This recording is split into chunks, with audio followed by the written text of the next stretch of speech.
Hello friends, आज का हमारा जो डिस्कशन है वो है राजभाषा के ऊपर। अब बात आती है राजभाषा क्या है। तो राजभाषा का सिंपल सा मीनिंग होता है राजकाज की भाषा, अर्थात जो कि शासकीय कार्यों में जिस भाषा का उपयोग होता है उसे राजभाषा कहते हैं। ये जो टॉपिक है ये बहुत सी प्रतियोगिता परीक्षाओं में पूछा जाता है, इसलिए इसे ध्यान से सुनिएगा। हमारे संविधान के आर्टिकल 343 से लेकर 351 तक कुछ अनुच्छेद दिए गए हैं जिसका जो सीधा संबंध जो है वो राजभाषा से है। और ये जो आर्टिकल है वह संविधान के भाग 17 में के अंतर्गत आते हैं। तो ये क्वेश्चन उठ सकता है। अब बात आती है पहले आर्टिकल की, यानी कि आर्टिकल 343, जिसका संबंध जो है संघ की राजभाषा से है। तो ये कहता है कि संघ की राजभाषा जो है वो हिंदी होगी और इसकी जो लिपि है वो देवनागरी होगी। अब इसमें सबसे ख़ास बात ये आती है कि भाई लिपि क्या होती है और भाषा क्या होती है। तो ये इसके बीच में एक माइनर सा अंतर है, पहले हमें इसे समझ लेना चाहिए। तो लिपि का तात्पर्य होता है लिखित वर्ण संकेतों की सहायता से भाव या विचार की अभिव्यक्ति लिपि कहलाती है। अर्थात लिपि जो होती है वो लिखित रूप में होती है।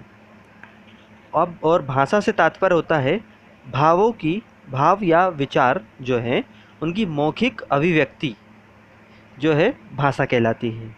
यानी केवल भाषा में हम मौखिक रूप से बोलते हैं, लेकिन लिपि की बात करते हैं तो वो कागज़ पर या जिस भी चीज़ के ऊपर है, लेकिन वो लिखित रूप में होती है। तो ये काफ़ी इम्पोर्टेंट पॉइंट थे। आई होप कि आपको समझ में आ गया होगा। और दूसरे शब्दों में कहूँ तो जो लिपि होती है वो दृश्य होती है, जबकि भाषा जो होती है वो श्रव्य होती है, यानी जिसे सुना जाता है। तो जो आर्टिकल है 343 उसमें कहा गया कि संघ की जो राजभाषा होगी हिंदी होगी और उसकी जो लिपि है वो देवनागरी होगी। और इसके साथ ही इसी में ये उपबंध भी किया गया कि संविधान के प्रारंभ से 15 वर्ष तक की जो अवधि है उसमें जो भी सभी शासकीय कार्य जो हैं वो अंग्रेजी में ही किए जाएंगे,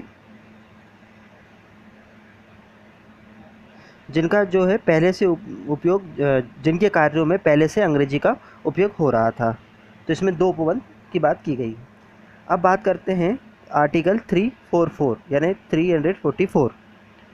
तो ये कहता है कि प्रत्येक 5 वर्ष के अंतराल में या प्रत्येक 5 वर्ष के पश्चात जो भारत का जो राष्ट्रपति है एक राजभाषा आयोग की स्थापना करेगा तथा प्रत्येक 10 वर्ष के अंतराल में एक संसद की समिति जो कि राजभाषा से संबंधित होगी उसका गठन करेगा। तो इसी उपबंध के अंतर्गत सन 1955 में सर बी जी खेर की अध्यक्षता में एक पहला राजभाषा आयोग का गठन किया गया था, जिसे वी.जी. खेर राजभाषा आयोग कहा जाता है। और 1957 में जी.वी. पंत समिति का गठन किया गया था, जो कि एक संसदीय समिति थी जो कि राजभाषा से संबंधित थी।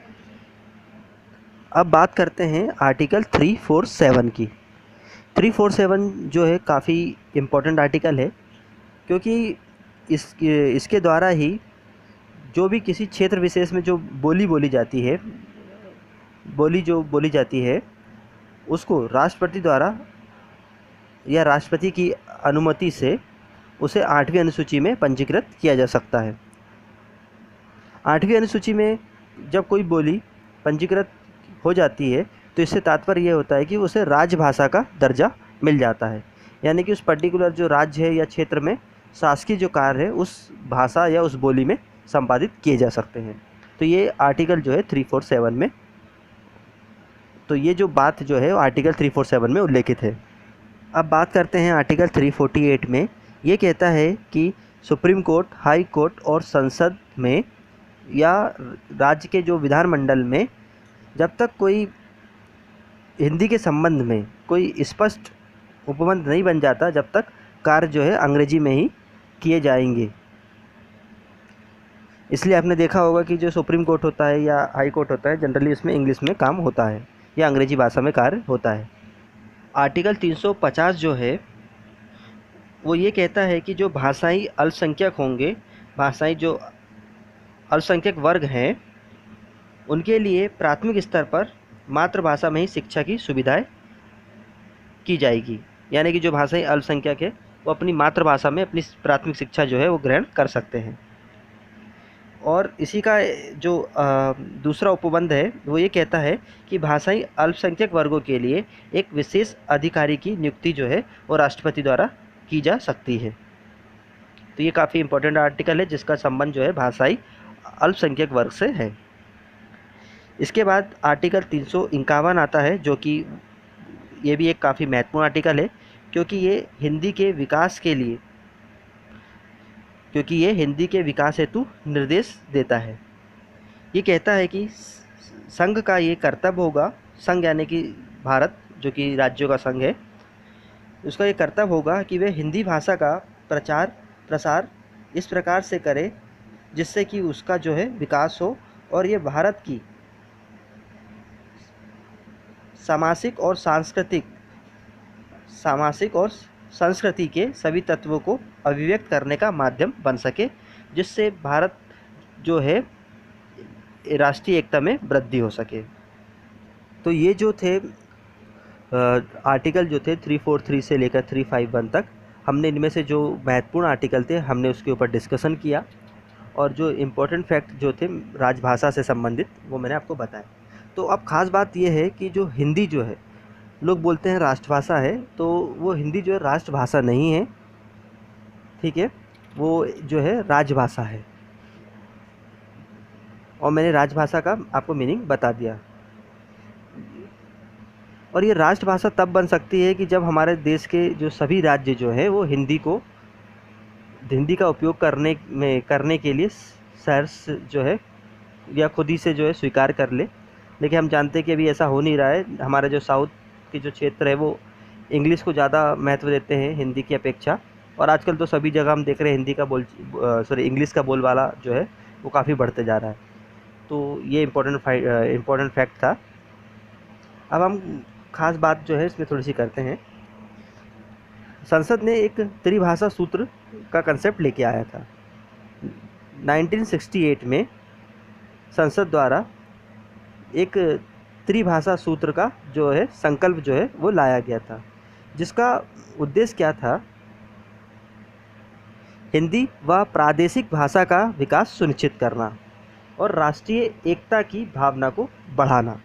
इसके दो प्रमुख उद्देश्य थे। पहला तो हिंदी और जो प्रादेशिक भाषा जो भी है लोकल भाषा उसका विकास सुनिश्चित करना और राष्ट्रीय एकता की भावना को बढ़ाना।